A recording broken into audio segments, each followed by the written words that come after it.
ಆದಿಲಕ್ಷ್ಮಿ ಪುರಾಣ ಸೀರಿಯಲಲ್ಲಿ ಸಂಜೀವನಿಗೆ ಸಂಜೀವಿನಿಯಾಗಿ ಬಂದವಳು ಅಮೃತ. ಅವರಿಬ್ಬರು ಇವತ್ತು ನಮ್ಮ ಜೊತೆ ಇದ್ದಾರೆ. ಬನ್ನಿ ಅವರನ್ನ ಮಾತಾಡ್ಸ್ತಾ ಹೋಗೋಣ. ಇಬ್ರು ಬ್ಯೂಟಿಫುಲ್ ಕಪಲ್ಸ್ಗಳಿಗೆ ಸ್ವಾಗತ. Thank you so much. ಇಬ್ರು ಹೊಸದಾಗಿ ಮದುವೆ ಆಗಿದ್ದೀರಾ, ಹೇಗೆ ಅನ್ನಿಸ್ತಾ ಇದೆ? ಹೇಗೆ ಅನ್ನಿಸ್ತಾ ಇದೆ ಅದು ವೀಕ್ಷಕರೇ ಹೇಳಬೇಕು. ಅಂದರೆ ಅವ್ರಿಗೆ ಗೊತ್ತಿದೆಯಲ್ಲ ಕತೆ ಹೇಗೆ ಅನ್ನಿಸ್ತಾ ಇದೆ ಅಂತ. ಸಂಜೀವನ್ ಜೀವನದಲ್ಲಿ ಏನು ನಡೀತಾ ಇದೆ, ಇವಳ ಮನಸ್ಸಲ್ಲಿ ಏನು ನಡೀತಾ ಇದೆ, ನನ್ನ ಮನಸ್ಸಲ್ಲಿ ಏನು ನಡೀತಾ ಇದೆ, ಇವಾಗ ಕಥೆ ಯಾವೊಂದು ಹಂತದಲ್ಲಿದ್ದೀವಿ ಅಂತಂದರೆ ಎಲ್ಲೊಂದು ಕಡೆ ಅಮ್ಮ ನನಗೆ ಹೇಳಿರ್ತಾರೆ, ನೋಡಪ್ಪ ನಿನ್ನ ಕಡೆಯಿಂದ ತಪ್ಪಾಗ್ತಿದೆ, ನೀನು ಮಾತಾಡ್ತಿಲ್ಲ ಅವಳ ಹತ್ರ, ನೀನು ಮಾತಾಡಿದ್ರೆ ಅವಳು ನಿನ್ನ ಜೊತೆ ಮಾತಾಡ್ತಾಳೆ, ಇಲ್ಲದೆ ಹೋದರೆ ಹೀಗೆ ಹೊಂದ್ಕೊಂಡು ಹೋಗೋಕ್ಕೆ ಸಾಧ್ಯ ಇಲ್ಲ, ಅವಳು ರೂಮಲ್ಲೇ ಇರ್ತಾಳೆ, ಸೊ ಹಾಗಾಗಿ ನೀನು ಮಾತಾಡು ಅಂತ ಹೇಳಿದಾಗ ಅಲ್ಲಿಂದ ನಾನು ಶುರು ಮಾಡ್ತೀನಿ ಮಾತಾಡೋಕ್ಕೆ. ಅಮೃತ, ನಿಮಗೇನು ಅನಿಸುತ್ತೆ ಈ ಕ್ಯಾರೆಕ್ಟರ್? ನನಗೆ ತುಂಬ ಚಾಲೆಂಜಿಂಗ್ ರೋಲ್. ನಾನು ಇಲ್ಲಿವರೆಗೆ ಮಾಡಿರೋ ಎಲ್ಲ ರೋಲ್ಸು ತುಂಬ ಬಬ್ಲಿ ಆರ್ ತುಂಬ ಕಿಡ್ಡಿಶ್. ಇದು ಒಂಥರ ಮೆಚೋರ್ಡ್ ಲವ್ ಸ್ಟೋರಿ ನಮ್ಮಿಬ್ರದ್ದು. ಹೇಗಿದೆ ಅಂದರೆ ನಾನು ತುಂಬ ಹೇಗಂತಾರೆ ಸಪ್ರೆಸ್ಡ್ ಆ್ಯಕ್ಟಿಂಗ್ ಅಂತಾರಲ್ಲ ಆ ಥರ ಮಾಡಬೇಕಾಗ್ತಿದೆ. ಬಟ್ ಅಂದರೆ end of the day it is a team work ಅಲ್ವಾ. ಸೊ ಹಾಗಾಗಿ ಎಲ್ಲ ಒಬ್ರನ್ನೊಬ್ರು ಸಪೋರ್ಟ್ ಮಾಡಿಕೊಂಡು ನಮ್ಮ ಈ ಒಂದು ತಂಡದಲ್ಲಿ ಯಾರಿಗೂ ಒಂದು ಈಗೋ ಇಲ್ಲದೆ ತುಂಬ ಹೊಂದ್ಕೊಂಡು ಒಟ್ಟಿಗೆ ಕೆಲಸ ಮಾಡ್ತಿದ್ದೀವಿ. ಸೊ ಆ ಒಂದು ವಿಷಯದಲ್ಲಿ ಬಹಳ ಖುಷಿ ಇದೆ that we have a great team. ಇವಾಗ ಬದಲಾಗಿರೋ ಕ್ಯಾರೆಕ್ಟರ್ ಅಮೃತ ಅನ್ನೋದು, ಅದರಲ್ಲಿ ತಾವು ಕಾಣಿಸ್ಕೊಳ್ತಿದ್ದೀರಾ. ಮುಂಚೆ ಇದ್ದ ಅಮೃತಗೂ ಬದಲಾಗಿರೋ ಕ್ಯಾರೆಕ್ಟರ್ ಜೊತೆಗೆ ಅಮೃತನ ಕ್ಯಾರೆಕ್ಟರ್ ಕೂಡ ಬದಲಾಗ್ತಿದೆ. ಇವಾಗ ತುಂಬ ಸಾಫ್ಟ್ ಕಾರ್ನರ್ ಬರ್ತಾ ಇದ್ದೀರಾ. ಸಂಜೀವನ್ ಮೇಲೆ ಒಂದು ರೀತಿ ಸ್ಪೆಷಲ್ ಫೀಲ್ ಬರ್ತಾ ಇದೆ, ಹೇಗನ್ಸ? ಅದು ಅದೇ ಅನ್ನಿಸ್ತಿದೆ ಅಂದರೆ ಜನಗಳಿಗೆ. ಅಂದರೆ ಹಾಗೆ ಇರಲಿ, ನನ್ನ ಪಾಯಿಂಟ್ ಆಫ್ ವ್ಯೂ ಇಂದ ಜನಗಳು ನೋಡಿದಾಗ ಆ ರೀತಿ ಅನ್ನಿಸ್ತಿದೆ ದಟ್ ಅಮೃತ ಅವ್ರಿಗೂ ಎಲ್ಲೋ ಒಂದು ಕಡೆ ಪ್ರೀತಿ ಶುರುವಾಗ್ತಿದೆ ಅನ್ನೋ ಥರದಲ್ಲಿ. ಆ್ಯಂಡ್ ನನಗೂ ಅಷ್ಟೇ, ಅಂದರೆ ನನ್ನ ಪಾಯಿಂಟ್ ಆಫ್ ವ್ಯೂ ಅಲ್ಲಿ ಜನ ನೋಡಿದಾಗ ಹೌದು ಆ ಥರ ಅನಿಸುತ್ತೆ. ಬಟ್ ಇವ್ರ ಮನಸ್ಸಲ್ಲಿ ಏನು, ಅದಕ್ಕೆ ಇವ್ರು ಹೇಳ್ತಿರೋದು ಇದೊಂದು ಮೆಚ್ಯೂರ್ ಸೊ ಕ್ಯಾರೆಕ್ಟರ್. ಅಲ್ಲಿ ಒಂದು ಸ್ಪೆಷಲ್ ತಿರುವಿದೆ ಅಂತ ಅನ್ಸುತ್ತೆ.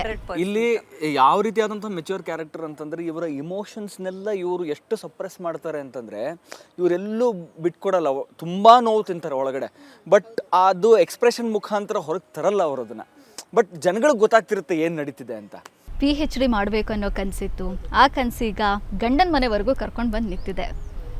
ಮುಂದೆ PhD ಮಾಡಬೇಕು ಅನ್ನೋ ಒಂದು ಕನಸು ಆಕ್ಚುಲಿ ಅವ್ರಿಗೆ ಹೋಗ್ಬೇಕಾಗಿರೋದು ಲಂಡನ್, ಲಂಡನ್ಗೆ ಹೋಗ್ಬೇಕಾಗಿರೋರು ಬೆಂಗಳೂರಲ್ಲೂ ಇಲ್ಲ, ಹಳ್ಳಿಗೆ ಬಂದು.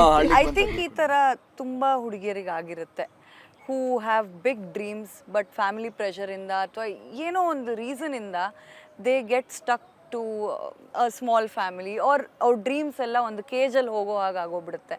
ಸೊ ಆ ಥರದ್ದಕ್ಕೆ ಲೈಫ್ ಪಾರ್ಟ್ನರ್ ತುಂಬ ಚೆನ್ನಾಗಿದ್ದರೆ ಎಲ್ಲದೂ ಸಪೋರ್ಟಿವ್ ಆಗಿ ಆಗುತ್ತೆ. ಸೊ ಅದು ಆಗುತ್ತಾ ಇಲ್ವಾ ಅನ್ನೋದೇ. ತಾತ ಮದುವೆ ಮಾಡ್ಕೋಬೇಕಂದಾಗ ಹೇಗಿತ್ತ ಸಿಚುವೇಶನ್? ಆ ಒಂದು ಸಿಚುವೇಶನ್ನು ಈಗಾಗಲೇ ಜನಗಳಿಗೆ ಗೊತ್ತಿದೆ. ಯಾಕೆಂತಂದರೆ ನಾವು ಕಥೆಯಲ್ಲಿ ಫಸ್ಟ್ ಇಂಟ್ರೊಡ್ಯೂಸ್ ಮಾಡಿದಾಗಲೇ ಅಮೃತ ಬಗ್ಗೆ ನಾವು ಏನು ಹೇಳಿದ್ದು ಅಂತಂದರೆ ಅವಳು PhD ಮಾಡಬೇಕು, ಅವಳು ಓದಬೇಕು, ಲಂಡನ್ಗೆ ಹೋಗೋ ಕನಸಿದೆ. ಯಾಕೆಂತಂದರೆ ಅವಳಿಗೆ ಬೇಕಾಗಿರೋ ಎಲ್ಲ ಒಂದು ಫೆಸಿಲಿಟೀಸ್ ಏನಿದೆ ಅದು ಲಂಡನಲ್ಲಿ ಸಿಗುತ್ತೆ ಅನ್ನೋದನ್ನು ನಾವು ಫಸ್ಟೇ ಕ್ಲಿಯರ್ ಮಾಡಿಬಿಟ್ಟಿದ್ವಿ. ಅಂಥ ಟೈಮಲ್ಲಿ ತಾತ ಬಂದು ಈ ಒಂದು ಅನೌನ್ಸ್ಮೆಂಟ್ ಮಾಡಿದಾಗ ನಾನು ಮದುವೆ ಮಾಡ್ತಿದ್ದೀನಿ, ಹುಡುಗ ತುಂಬ ಚೆನ್ನಾಗಿದ್ದಾನೆ, ಅವನು ಹಳ್ಳಿಲಿರೋದು ಅಂತ ಹೇಳಿದಾಗ ನೋಡಿ ಅಲ್ಲೇ ಒಂದು ಆ ಒಂದು ಆ್ಯಸ್ ಅನ್ ಆ್ಯಕ್ಟರ್ ಯಾವ ರೀತಿ ಪ್ಲೇ ಮಾಡ್ಬೋದು ಅಂತಂದರೆ ಅದು ನೋವಿನ ವಿಚಾರ ಅಲ್ವಾ. ಆ ಒಂದು ನೋವಿನ ವಿಚಾರನ ಮನಸ್ಸಲ್ಲಿ ಇಟ್ಕೊಂಡು ಎಲ್ಲರ ಮುಂದೆ ನೀವು ಏನು ಹೇಳಿ, ಒಂದ್ ಕಡೆ ಮದ್ವೆ, ಮತ್ತೊಂದ್ ಕಡೆ ಆಸೆ, ಏನು ಮಾತಾಡಕ್ಕಾಗ್ತಾ ಇಲ್ಲ, ಏನು ಮಾತಾಡಕ್ಕಾಗ್ತಾ ಇಲ್ಲ. ಆ ಒಂದು ನೋವನ್ನು ಸಪ್ರೆಸ್ ಮಾಡಿಕೊಂಡು ಆ ಒಂದು ಸಿಚುವೇಶನಲ್ಲಿ ಏನು ರಿಯಾಕ್ಟ್ ಮಾಡೋಕ್ಕಾಗದೆ. ಯಾಕೆಂತಂದ್ರೆ ಅಮೃತ ಓಡೋಗೋವಂಥ ಹುಡುಗಿ ಅಲ್ಲ, ಅಥವಾ ಎದುರುತ್ರ ಕೊಡೋವಂಥ ಹುಡುಗಿನೂ ಅಲ್ಲ, ಏನು ಮಾಡಬೇಕು ಅಲ್ವಾ. So it is a very difficult character to play. ಇಬ್ರ ಮಧ್ಯೆ ಯಾವಾಗ ಪ್ರೀತಿ ಮೂಡುತ್ತೆ? ಪ್ರೀತಿ ಮೂಡೋದಾ?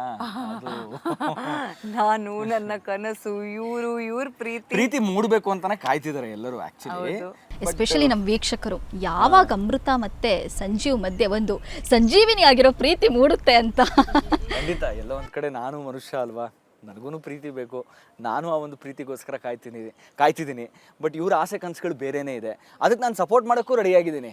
ಬಟ್ ಆದರೂ ನನಗೆ ಅವ್ರ ಕಡೆಯಿಂದ ಪ್ರೀತಿ ಸಿಗ್ತಾ ಇಲ್ಲ.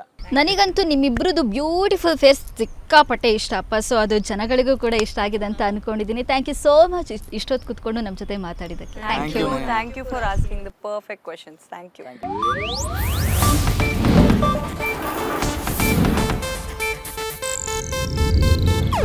ಇದು ಏಷ್ಯಾನೆಟ್ ನ್ಯೂಸ್ ನೆಟ್ವರ್ಕ್ ಪ್ರಸ್ತುತಿ.